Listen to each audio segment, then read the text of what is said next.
오늘도 시편 126편에 기록된 이 말씀을 통해서 하나님께서 주시는 은혜를 우리가 함께 나누기를 원합니다. 이 시편 126편도 시제를 보시면 성전에 올라가는 노래라고 기록이 되어 있습니다. 이스라엘 백성들이 하나님께 예배하러 성전에 올라갈 때 불렀던 노래 중에 하나입니다. 그리고 그 내용을 살펴보시면 이스라엘 백성들이 바벨론의 포로 생활을 끝내고 고국으로 돌아올 때 불렀던 노래라고 할 수 있습니다. 회복에 대한 기쁨과 또 새로운 결단을 노래한 것입니다. 여러분, 이스라엘 백성들의 역사 속에서 이 바벨론 포로 시절이라는 것은 수치와 부끄러움의 역사였습니다. 하나님과 언약한 백성들이 가나안 땅에 기업을 얻고 하나님 나라의 영광을 누리다가 우상을 섬김으로 나라가 망하게 되었습니다. 국권을 잃어버리고 바벨론의 포로가 되어서 70년 동안 철저하게 회개함으로 다시 하나님 백성으로 훈련하는 기간을 가지게 된 것입니다. 그런데 하나님께서 약속한 기간이 찼고 또 때가 되었을 때 페르시아의 고레스 왕을 일으켜서 바벨론을 심판하시고 이스라엘 백성들을 바벨론의 포로에서 돌아오게 하셨습니다. 여러분, 이스라엘 백성들은요, 잃어버렸던 나라를 회복하고 잃어버린 기업을 되찾고 예루살렘에 돌아와서 성전을 세우고 다시 하나님께 예배할 수 있는 기쁨이 얼마나 큰지 그 기쁨을 노래하게 된 것입니다. 그래서 1절 말씀을 보시면 여호와께서 시온의 포로를 돌려보내실 때에 우리는 꿈꾸는 것 같았도다라고 노래를 합니다. 여러분, 이스라엘 백성들에게 이 바벨론 포로에서 돌아오는 것은 꿈꾸는 것 같은 이런 놀라운 일이었습니다. 역사적인 흐름에서 보시면 출바벨론을 한 것입니다. 여러분, 이스라엘 백성들이 출애굽할 때는요, 죄에서 구원받은 구원의 기쁨이 있었다면 이 출바벨론은 회복의 기쁨을 노래한 것입니다. 예배할 수 없었던 백성들이 이제 성전에서 예배할 수 있게 되었고, 나라를 잃어버렸던 백성들이 이제 나라를 되찾게 되었고, 자기의 기업을 잃어버렸던 사람들이 다시 기업을 되찾게 된 것입니다. 그래서 2절에도 보시면 그때에 우리 입에는 웃음이 가득하고 우리 혀에는 찬양이 찼었도다. 그때에 문 나라 가운데서 말하기를 여호와께서 그들을 위하여 큰 일을 행하셨다 하였도다라고 말씀을 합니다. 여러분, 그들의 마음에는 기쁨이 가득하게 되었고 입에는 찬양이 흘러나왔습니다. 그리고 이방인들까지 하나님의 이름을 높이게 됩니다. 여호와께서 큰 일을 행하셨다 인정을 하게 되었다는 것입니다. 그래서 3절 말씀해 보시면 이스라엘 백성들이 화답을 합니다. 어떻게 보면 자랑이라고 할 수 있습니다. 여호와께서 우리를 위하여 큰 일을 행하셨으니 우리는 기쁘도다라고 말씀을 합니다. 그런데 좀 넓게 생각해 보면 하나님께서는 원래 이런 기쁨으로 성도가 살아가기를 원하십니다. 근데 미련하게도 성도들이 어리석게 하나님 말씀대로 살지 못하고 세상의 욕심을 따라 살다 보면 이런 고난을 당하기도 하고 세상에서 수치와 부끄러움을 당할 때가 있는 것입니다. 그러나 하나님께서는요, 변함없이 우리의 죄를 지적하시고 다시 회복시키시고 돌이키시는 것입니다. 여러분, 우리가 이런 하나님 마음을 좀 알고 깨닫는다면 우리 인생 중에 이런 고난의 삶을 살기보다는 하루하루 기쁨과 즐거움과 행복한 신앙생활을 해야 되는 것입니다.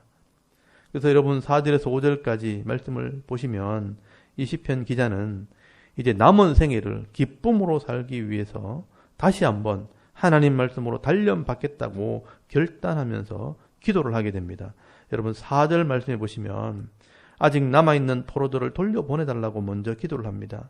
여호와여, 우리의 포로를 남방 시내들 같이 돌려보내소서라고 기도를 합니다. 여러분, 여기 남방 시내라는 말은요, 이스라엘 남쪽 광야에 있는 와디라는 시내입니다. 평소에는 마른 땅인데 우기 때 비가 쏟아지기 시작하면 홍수같이 큰 강을 이루어 휩쓸고 내려가는 그런 강을 바로 와디라고 말하는 것입니다. 이 시편 기자는 이런 남방의 시내가 홍수로 범람하듯이 남아있는 포로들을 홍수처럼 밀려오도록 좀 돌려보내달라고 그렇게 기도를 하는 겁니다. 그리고 5절에서 6절까지 말씀을 보시면 남은 생에는 울면서 말씀대로 순종할 것을 결단하게 됩니다. 눈물을 흘리며 씨를 뿌리는 자는 기쁨으로 거두리로다. 울며 씨를 뿌리러 나가는 자는 반드시 기쁨으로 그 곡식단을 가지고 돌아오리로다 라고 말씀을 합니다. 여러분, 여기 이 구절은 많이 들어보셨던 말씀일 겁니다. 이 구절을 해석할 때 이 바벨론에서 고통을 받은 것을 울면서 씨를 뿌리는 것으로 해석하는 분들도 있습니다. 그러나 사실 이 구절을 깊이 묵상해 보면 이 고국으로 돌아온 이스라엘 백성들이 폐허가 되어 있는 나라에서 다시 한번 이런 고통을 겪지 않기 위해서 우리가 다시 시작하자는 의지가 담겨 있는 말씀입니다. 씨를 뿌린다는 것은 새로운 시작을 의미하는 것입니다. 그러므로 바벨론 포로에서 돌아온 이스라엘 백성들이요, 다시는 나라를 잃어버리지 않고 다시는 이방 나라에게 수치와 부끄러움을 당하지 않으려면 힘들지만 미래를 위해서 씨를 뿌려야 하는 것입니다. 이제는 더 이상 우상을 의지하지 않고 또 세상의 모습을 닮아가지 않고 하나님 말씀을 다시 배우고 그 말씀을 따라 공의와 정의를 행하고 또 정직함과 신실한 삶을 살려고 애를 쓸 때 하나님께서는 반드시 기쁨의 단을 거두게 하실 것이라고 확신을 하는 것입니다. 여러분, 우리나라 역사도 사실 마찬가지입니다. 역사를 살펴보면 수많은 고통과 슬픔의 역사를 지나왔습니다. 우리의 믿음의 선배들도 나라를 잃어버린 고통을 겪었고요.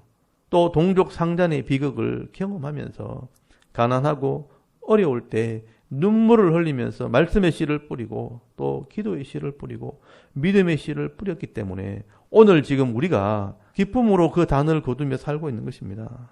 그렇다면 여러분, 오늘 우리가 누리고 있는 이 은혜와 복을 잃어버리지 않으려면 오늘도 우리 성도들이 울면서 씨를 뿌리며 나가야 하는 것입니다. 여러분, 6절 말씀에 잘 보시면 울며 씨를 뿌리러 나가고 나가는 사람은 사실 2번 강조가 되어 있습니다. 반드시 기쁨으로 그 곡식단을 가지고 돌아오리로다 라고 말씀을 합니다. 씨를 손에 들고 울면서 나가고 나가는 사람은 반드시 그 열매를 거두는데 기쁨으로 열매를 거두게 된다는 것입니다. 여러분, 미래를 위해서 이 씨를 뿌리는 삶이 중요하다는 것입니다. 그래서 사도 바울도 갈라디아서 6장 7절에서 9절까지 말씀을 보시면 신약교회 성도들에게 같은 말씀을 합니다.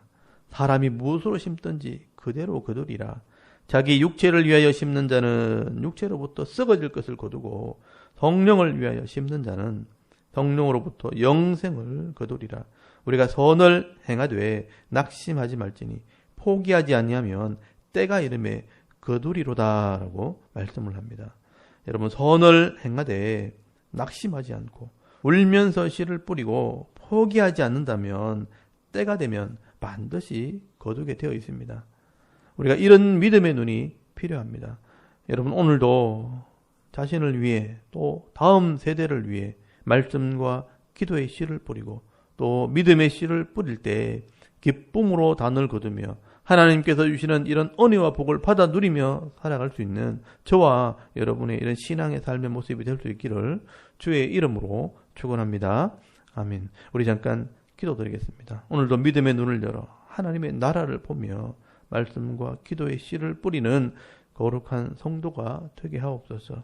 또 나라와 민족과 섬기는 교회와 가정과 자녀들의 믿음을 위해서 또 개인의 기도 제목을 따라 기도하고 오늘 하루 삶을 또 시작하도록 하겠습니다. 다 같이 하나님께 한번 기도드리겠습니다. 살아계신 하나님, 은혜를 감사합니다. 오늘도